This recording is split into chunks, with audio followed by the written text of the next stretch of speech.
Assalamualaikum warahmatullahi wabarakatuh. Hello everyone, welcome to my presentation. Kembali lagi dengan saya Nida Niatul Jannah. Saya mahasiswa semester 3 di Magister Administrasi Publik Universitas Sultan Ageng Tirtayasa. Dalam kesempatan kali ini saya mendapatkan tugas sebagai tantangan ujian tengah semester dari MKI Governance yang diampu oleh Ibu dosen Ibu Dr. Ayuning Budiati SIP MPPM.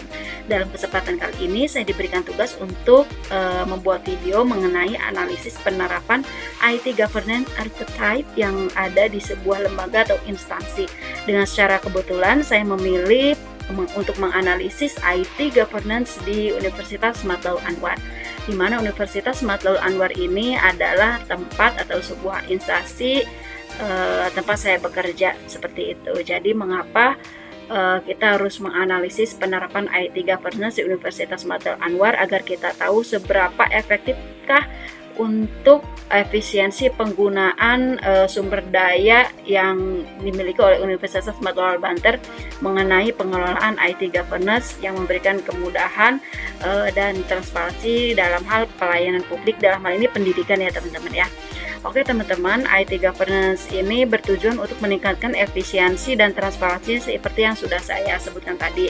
Berikut menurut Weil and Ross, apa itu pengertiannya untuk e-governance archetype di Unma Banten ya. Ini menurut Weil and Ross pengertiannya bahwa IT Governance menurut mereka adalah suatu wewenang dan tanggung jawab secara benar dalam menentukan suatu keputusan untuk mendorong perilaku dan penggunaan teknologi.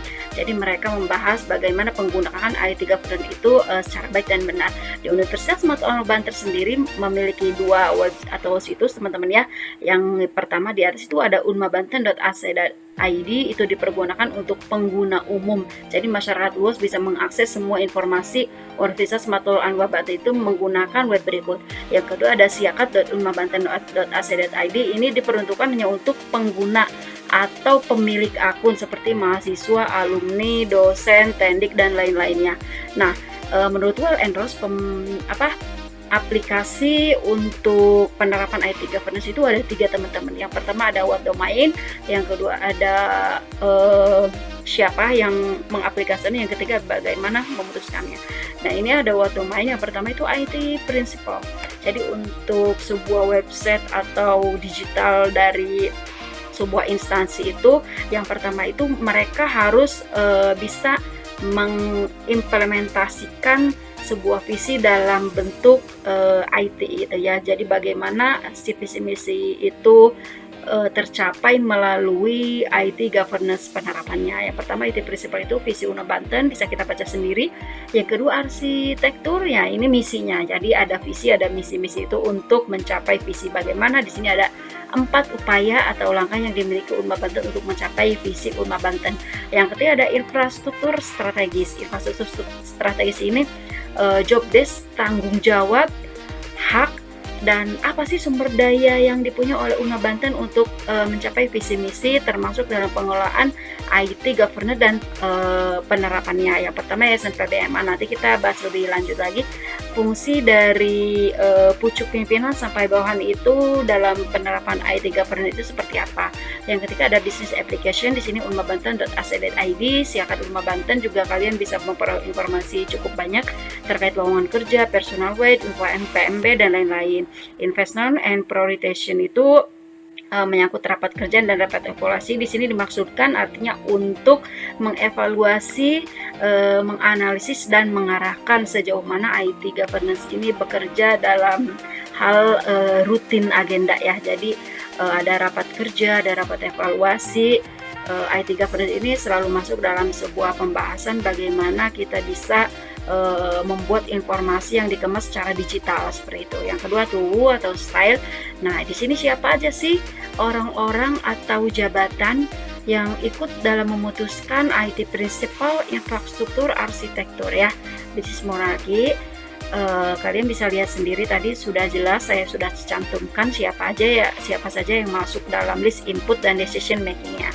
How mechanism, siapa ya ininya, siapa ya bagaimana permisi decision making struktur. Di sini pada manajemen IT Governance di kampus Unma sesuai kebutuhan, ada yang top down, ada yang bottom up. Jadi kita ada misalkan rapat kerja itu kan dari bawahan ke pimpinan gitu ya, hal-hal apa saja yang bersifat urgent dan misalkan lebih penting untuk diaplikasikan di universitas. Yang kedua ada elemen proses penyelesaian dapat dimaksudkan mengikuti prinsip pengendalian web IT dikelola oleh Pusdatin di kampus kami itu namanya Pusat Data dan Informasi Universitas. Yang ketiga nih yang menurut saya kurang di Unma Banten itu communication approach dalam hal IT teknologinya itu kurang banget.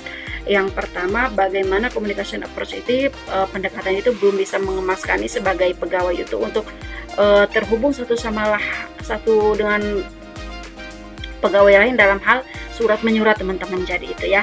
Nah, kesimpulan yang analisa IGAP terkait dengan model pengambilan keputusan tata kota IT manajemen di Universitas Unma Banten sebetulnya sudah baik dan bagus, akan tetapi yang saya sebutkan barusan tadi, kekurangan di kampus kami belum terintegrasinya dalam hal komunikasi, dalam hal ini sebenarnya surat menyurat teman-teman ya.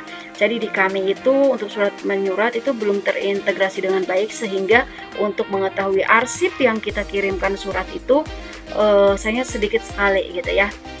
Jadi tidak ada arsip digital tentang surat, yang ada hanya scan baru sederhana sekali gitu. Berikutlah presentasi dari saya sebagai pekerja dan pelajar di Universitas, sebagai pekerja di Unma Banten dan pelajar di Universitas Sultan Ageng Tirtayasa mengenai analisis penerapan IT governance di Universitas Unma. Terima kasih membeli buah kelapa di Abang Tuli. Sampai jumpa kembali dan terima kasih kepada Ibu dosen dan teman-teman semua. Semoga presentasi ini bermanfaat dan kita bisa membuat video yang lebih keren lagi. Bye.